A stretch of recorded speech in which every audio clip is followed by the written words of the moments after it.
data on women separately from men. For instance, but that can be a problem too. I talked with an AID rural development woman, who had been in Ghana for a number of years and had been really excited by the Ghanaian women organizing themselves. Jean North is her name.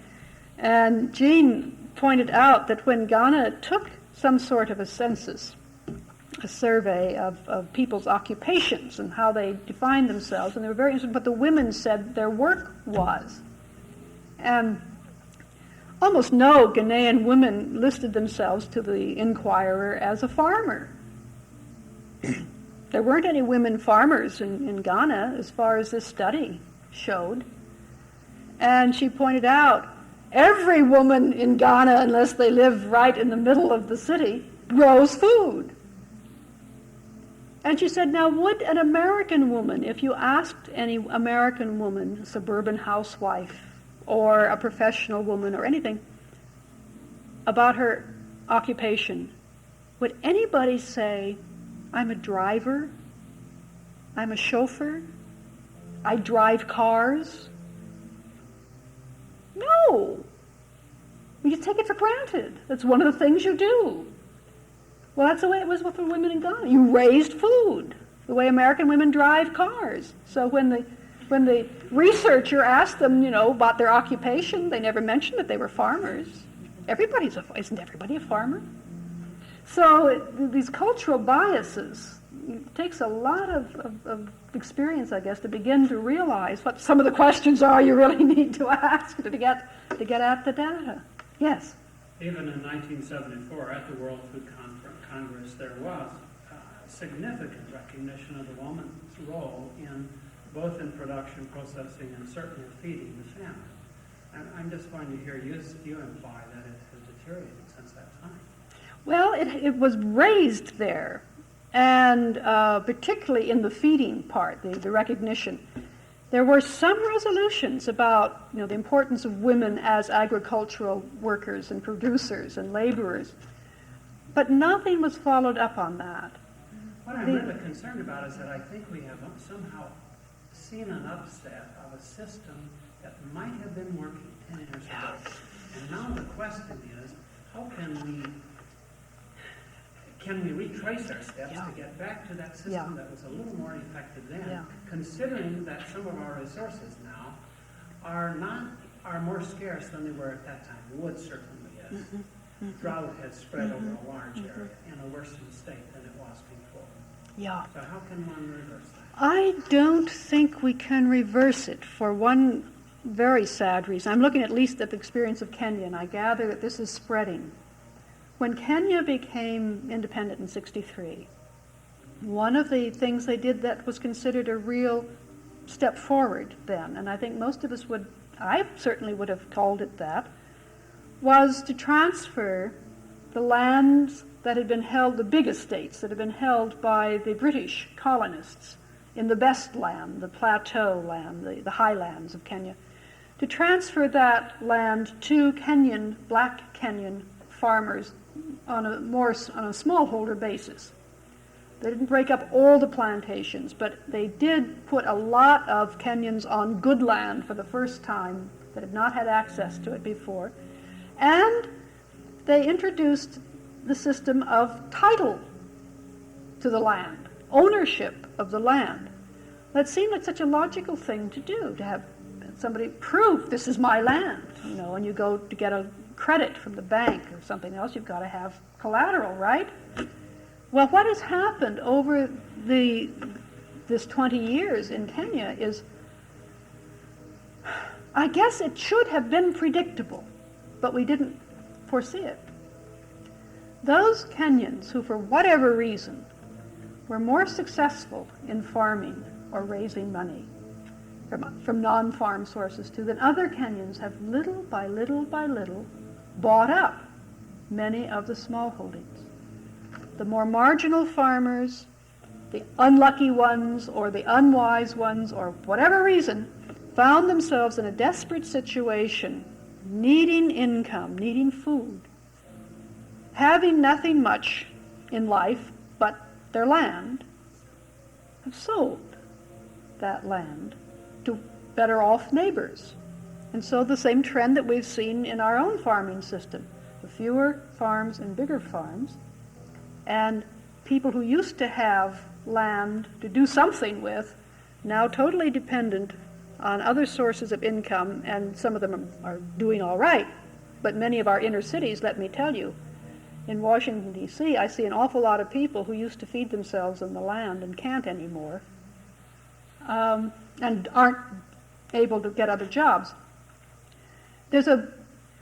I learned just this week from an ag economist who spent a lot of time in Africa that in Kenya, in the old traditional system, you could get money from your land by letting someone else use it. In other words, you could rent it, you could lease it.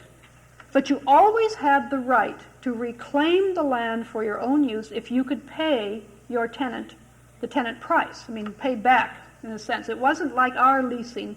It was a sense that you had to repay them what they had paid you for the land in order to get the land back. But you had the right to do that. They couldn't keep the land permanently if you wanted it back. And the question in my mind is, did the Kenyans in the villages realize that when they sold this land now, it was gone forever? That they had pauperized themselves? I don't know. It's only been a generation with the new system, and it's hard to know whether they really understood what was happening. But what I was saying about going backwards, this business of private ownership and title to land is spread all over.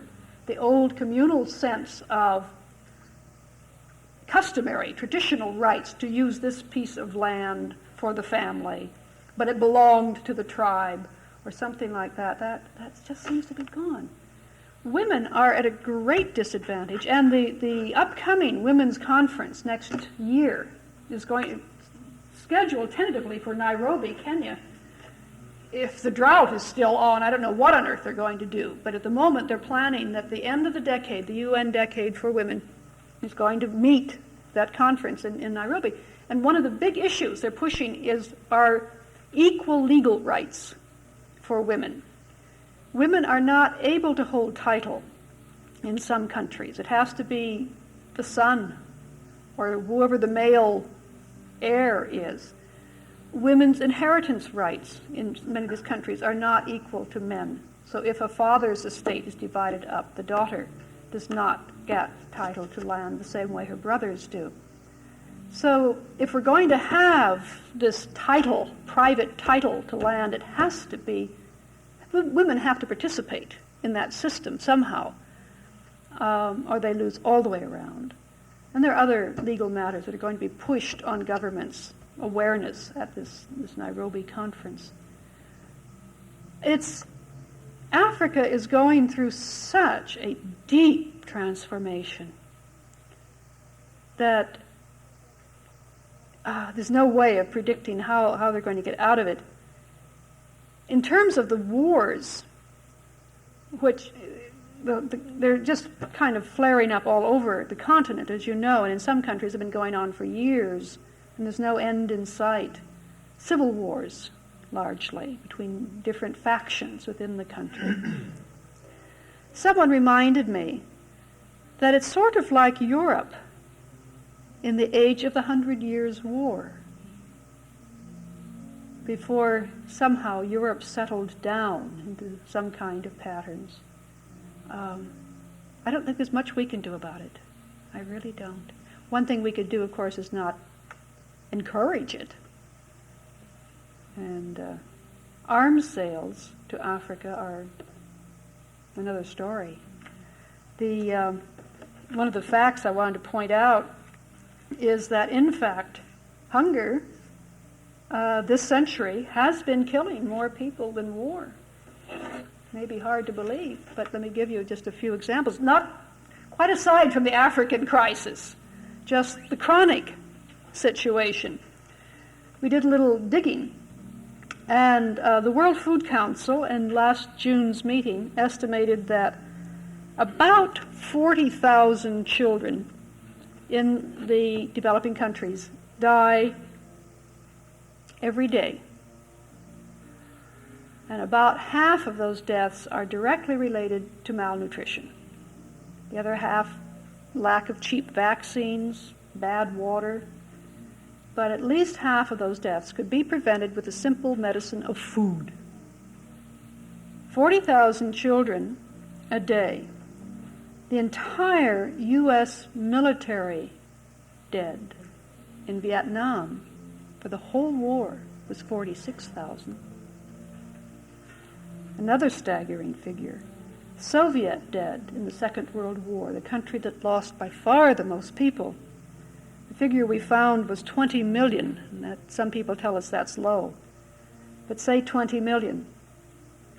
The World Food Council estimates that every year 40 million people, men, women, and children, die in developing countries from lack of food.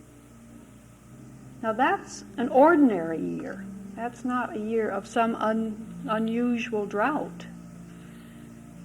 Yet, the military expenditures in the developing world as well as the developed world far outweigh the amount of investment in economic development, in health, in education, in agriculture. There's a kind of, to me, an insanity which is sort of worldwide. And obviously we, with the French, and I guess the British and the Israelis and the Brazilians and everybody else who can make something to kill people with, are out there selling it wherever we can. Earlier you made reference to, policies of the U.S. government, and of course, yes. One of the things that we have heard somewhat about in the press, although I don't think I've really had a lot of information, except when it got tied with military aid to Central America. But what is the current status of this proposal for African food? The current status is still in limbo. Let me back up, because I'm not sure everyone is aware of what you're referring to. When in the House of Representatives, a bill was introduced to give the government $150 million in addition to the regular foreign assistance budget this year, earmarked for Food for Africa. The reason they came up with a special supplemental appropriation was that when they went to the Food for Peace program for more food for Africa, they were told, we have already allocated X amount of it to Africa. If we give them any more out of what Congress funded for us this year, we will run short of the ability to help emergencies that might arise unexpectedly. Some people were cynical and skeptical about that, but they accepted it finally. What could they do? So they said, all right, if that's true, then what you need is more money for food. And the White House indicated that they would not veto a supplemental appropriation for Africa. And so fine. It passed the House, $150 million more, earmarked for food for the 24 African nations in greatest need. A similar bill was introduced in the Senate. And then, wham, was it last week, the week before? An amendment was attached to that bill, apparently at White House urging. And the amendment is that, yes, you can have the $150 million for Africa, but you must also, I want to get the exact figures here, but you must also give us $93 million more in military aid to El Salvador and $21 million more for aid to the covert Contras fighting against Nicaragua, which means you must give us $114 million more dollars for our foreign policy in Central America if you want $150 million for Africa. That's where it sits. The Senate is in agony over what to do. Unless the Senate takes that amendment out of the bill and says, look, we'll deal with that Central American request separately, unless they vote to take that out of the bill, it's there now. And they must do both, or none, as far as helping Africa. It'd be terribly useful, at least terribly important, maybe useful, to contact your senators about this and express yourselves on this. Because what will happen is the Senate passes this bill that has the aid to El Salvador, military aid, mind you, expressly military aid, not just economic aid or something else. Unless they take that out of the bill, it'll go into conference committee, because the House bill does not include the military portion. And there'll be some compromising done, but it's clear that the hunger in Africa, the hungry people, are being made hostage to our foreign policy in Central America. And meanwhile, they're dying every day, waiting for food. What is the procedure then? This bill should be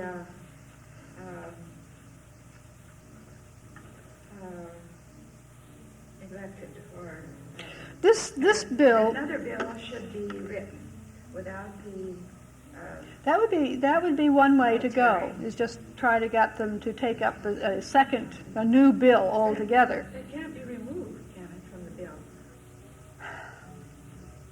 Is there a parliamentarian here? I presume if it's at an amendment stage at this point. it's They have to vote on the amendment, yeah, and they could vote the amendment down and That's take up Then the whole that's bill, what yeah. we need to communicate to our representatives. They just voted down 2 amendments to that bill. I think it's the same bill, because they're trying to... They raise the added money. another one, that's right, they added another amendment, which is the WIC Well, that was- program This is the amount of money appropriation. for El Salvador. They reduced the money down from 93 to 80 something. Oh, And Kennedy introduced a bill for 21 million instead of whatever it is. That was voted down. Somebody else introduced a bill for 35 million for El Salvador. That was voted down. So I don't know. where it stands. Let me give you a phone number. I wrote that down because it is changing daily.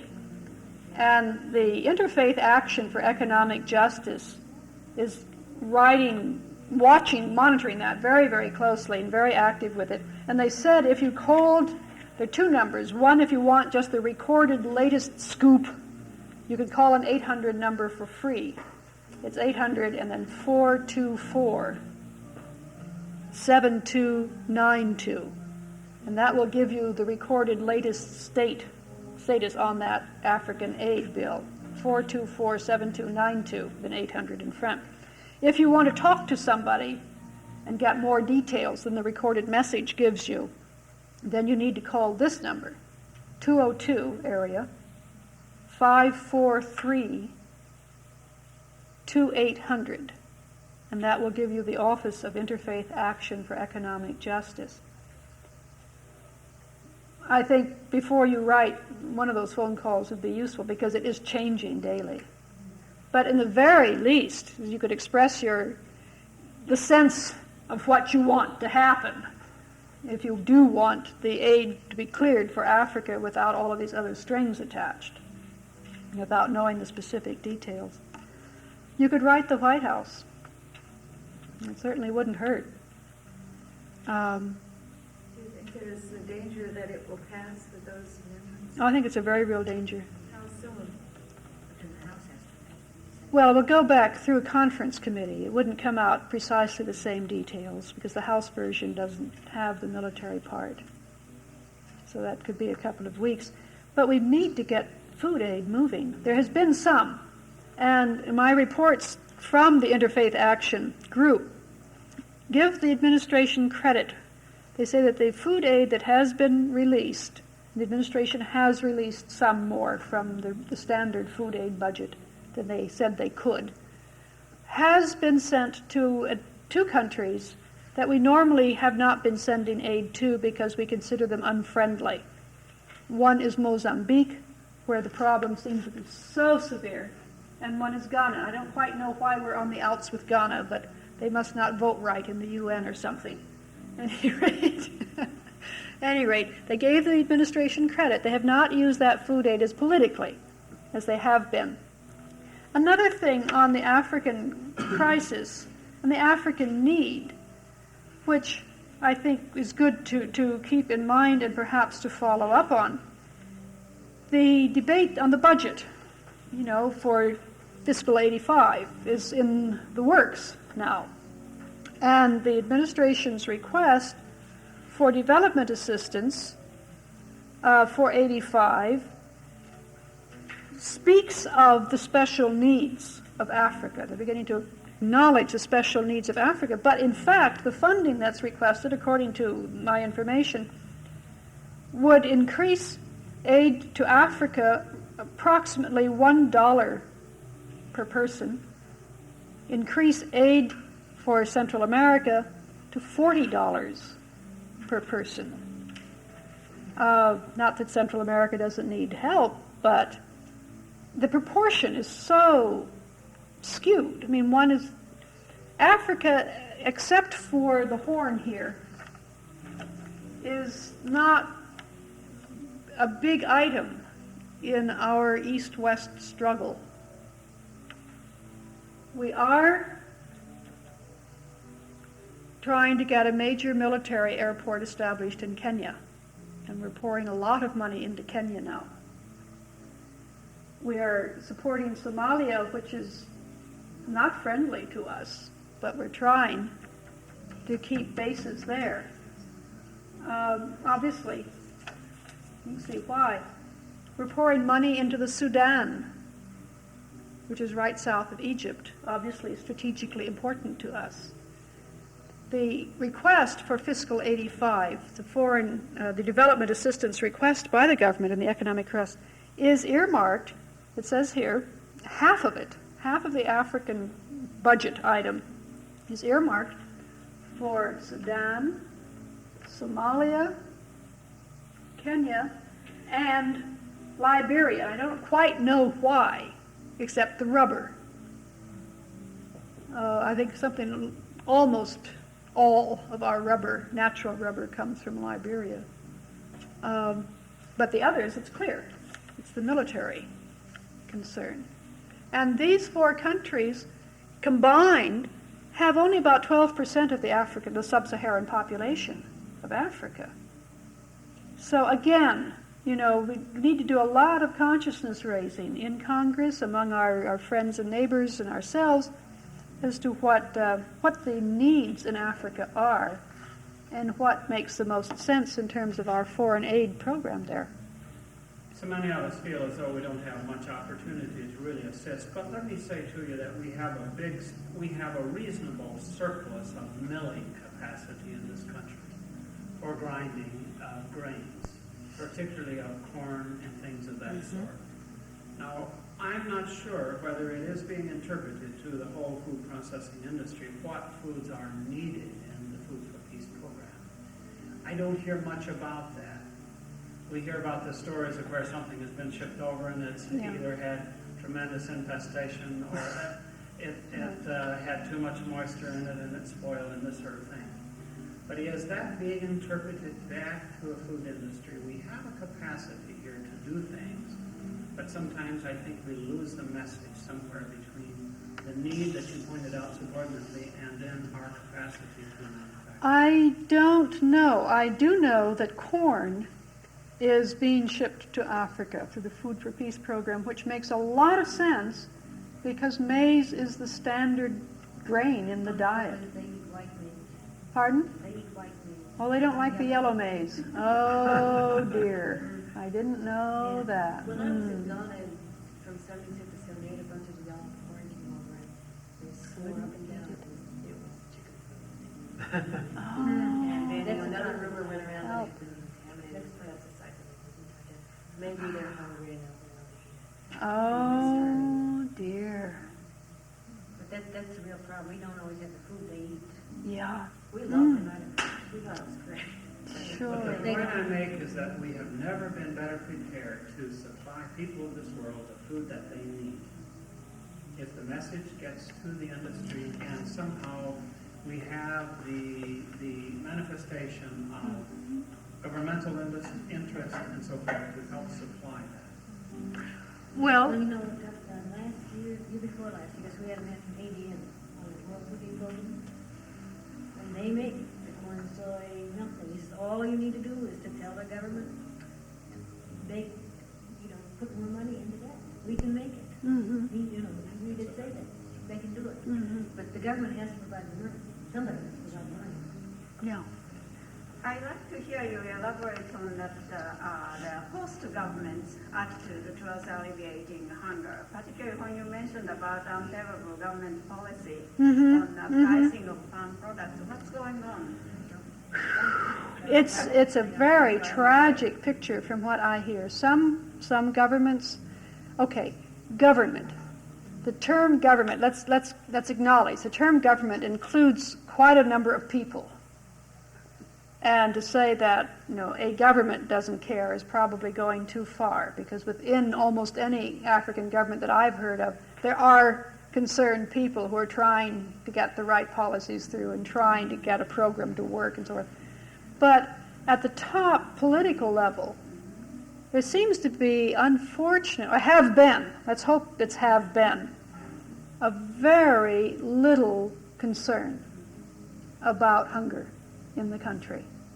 They're very concerned if there's hunger in the cities.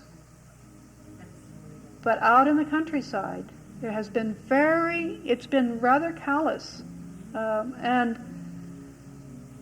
now, the World Food Council, that's a sort of interesting way they work. Now, the World Food Council was started by the Rome Food Conference.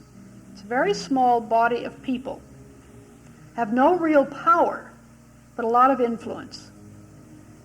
What they have been doing, Maurice Williams and a very small staff, besides their annual meetings to assess the world food situation and what needs to happen, so they go around and consult with governments all over and have been trying to sell each developing country on the idea of creating a national food plan for the country, which integrates agricultural planning with nutritional planning, with analysis of what's keeping people from getting the food that's there, what kind of food do they need, the whole linkage, the whole food system, to look at their food system, not just at their agriculture.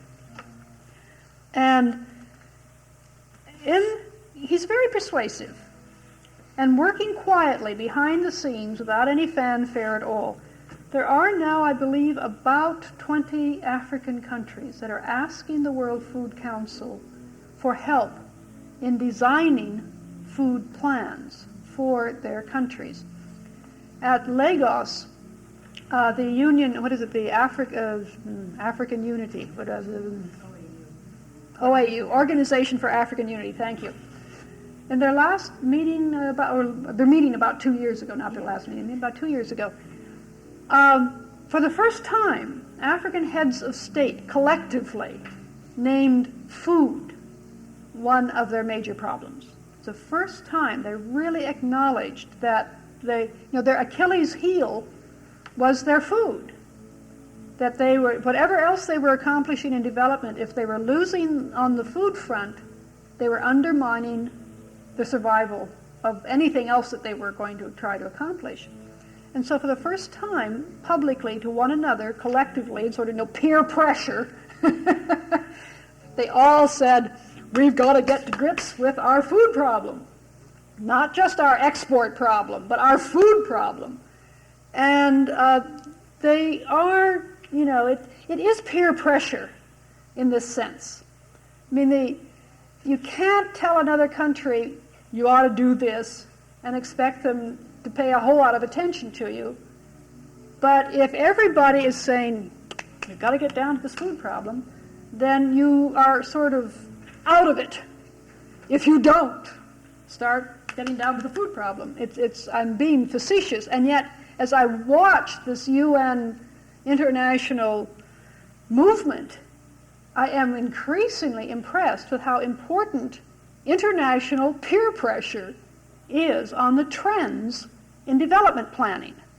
Everybody gets on the bandwagon if whatever the latest thing is. Well, the latest thing in African development planning is what on earth do we do about our declining food production?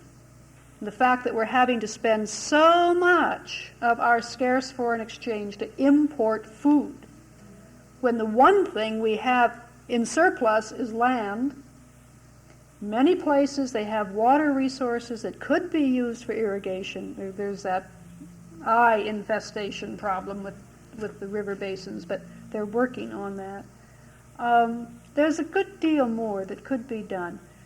One of the success stories is the research that's being developed on dry land farming in Africa. And a lot of research is going into indigenous crops now. That's another problem. All of the agricultural research that has been worth much has been on the crops that Europeans and North Americans were interested in, and not on cassava or winged beans or all of these other things that grow indigenously and could provide a lot more nutrition than they are. But now that is happening. Some of the American universities are involved in that. Third world countries are sharing knowledge and research on that. India has a lot to contribute to that. So there are signs of hope. And when I get discouraged, because it sure can get discouraged, what I remind myself is the short span of history in which we have even thought it possible to develop intentionally an economy or a country, when we've even thought it possible to end hunger, or to think that that was a worthy goal for any rational human being to work at. You think about that. We've taken it for granted that there was going to be hunger in a lot of places, and famine happened, and China was just synonymous with famine, and so forth. And it's just really in our lifetime, and not even all of my lifetime, that I've heard people working with their academic training and experiential training and imaginations on the problem of underdevelopment and ending hunger. So, it wasn't really until 1974, in that Rome conference, that I think that became a really concerted international goal. There were people, there were governments, and some that were concerned about it, but not as an international objective to end hunger. So Rome is not built in a day, and I think we have to recognize the accomplishments that have occurred and be thankful for them, and just keep plugging. Well, I see we're about at 9 o'clock, and it's probably time that we adjourn. And we want to thank you, Pat. I think you broadened our visions and understanding of the current African food crisis, and hopefully you stimulate us to learn more about this and to see where maybe in our discipline or whatever role we're in that we might bring some of our expertise to bear in this problem. And I know it seems like so big that we can't begin to tackle this, but there are many things that can be done, and there are ways that if we get involved with our academic expertise or by trying to influence political processes, getting involved in whatever way you see, I think we can make a difference. And it Thank takes you many very trying much, to help John. and push in this direction. And so we want to thank you for being here. Let's give her a good hand. And I'd just like to tell you again, or remind you, that the Iowa Connection Program, Iowa and World Hunger, the connection of the two, will be next week, Tuesday and Wednesday, down in Grinnell. And there's information. Yes, You know, it's at one the thing that the forum. brochure doesn't have on there, I began now, people will have to stop in Grinnell and ask at the college. It doesn't say the forum. on No, it. it doesn't. Yeah, Because they're but- going to have to put up signs around the Yeah. campus indicating it's the new Student Union building, which is the forum. It's pretty going to be very conspicuous on the quad in Grinnell. So what is the main street you go by, and you turn it about where I think the administration building is right about there. It's just a short distance up the street. Yeah. Now, Charlotte will need to know how to get there. Huh? Right, right. Maybe I could help you out if I had a map. But Right, yeah, that'd help, because I was not sure which building. Yeah, it's called the Forum. And it's the newest building on campus, sort of a The low, one that has a long- big auditorium on one side and the art gallery on the other. I think I must know what building it is. yeah. Pat, one thing that might relate, we will be having a farming systems workshop here at Iowa State in June, in which there are a number coming from Africa. Oh, excellent. And it will be about, what, 10 days to 2 weeks. I don't think it's quite 2 weeks. Oh, very interesting, good. And Yeah. that will be in June. It's a part of the farming systems program that the Great. University of Florida has. Good, good.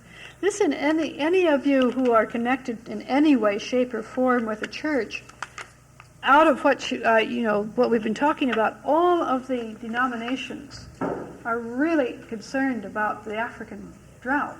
And at the national headquarters level, they've been working hard to get more assistance over there and to raise funds for it and do more with their own mission work.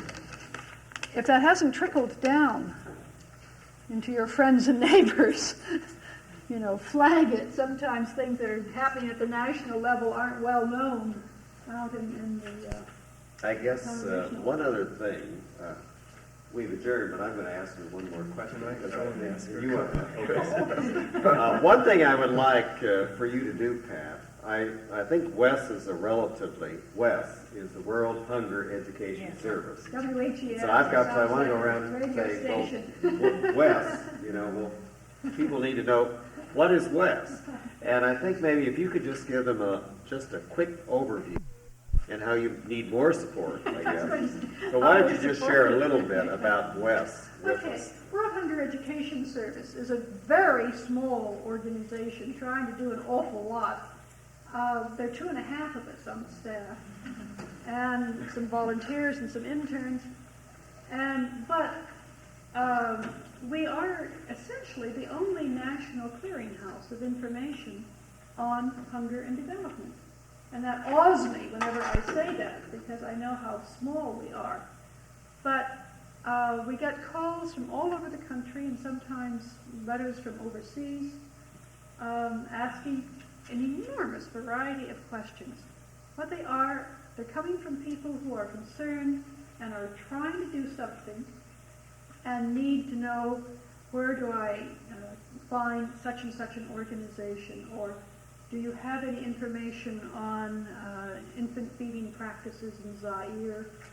Or I just got a call from somebody who's helping a Peace Corps volunteer in Costa Rica who says, I see all kinds of native plants here that people aren't eating, but I know they're very nutritious. Do you have any information on people doing research on how to adapt and use these indigenous plants? Well, we don't have that information, but we do know people who do. And so that's one thing we do a great deal of, is this cross-referencing referral service. And if we don't know even that, I'll get on the phone to somebody at the World Bank. We have a lot of friends now at the bank and AID and USDA and other research places. Alan, we have this question about X, and I don't know where to get the information for them. Can you suggest? And usually, some of that network will say, oh, well, so-and-so is doing research on this over there, or this book, or VITA has a big program in that, Volunteers and Technology, or something. We never say, we don't know, clunk. I hate asking somebody a question and they say, I don't know, clunk, and that's the end of it. They say, I don't know, but I think so-and-so knows. Some help, please. Give me another link in my search. And so we help connect people to the information they're looking for. We delight in connecting people with other people of similar interests. We try to be a busybody, essentially, about what's going on in the field and who's doing it. Our directory, which I have a copy of over there on the table, which has my own notes in it, so don't anybody take it. Who's Involved with Hunger is probably the publication that we're known for most widely. It's gone through 3 editions now, and we're getting ready for the 4th edition, we hope, with the Biden-Pell grant next year. It is a directory of UN agencies who have offices in this country, federal agencies, all the private agencies that we've ever heard of and can track down, who are doing research, advocacy, public information on hunger, development, economic alternatives. And it does not list private voluntary organizations that are doing aid programs because there have been other directories. Now those other directories are going out of existence. And so in 85 we're wrestling with what on earth do we do, because there are umpteen hundreds of those.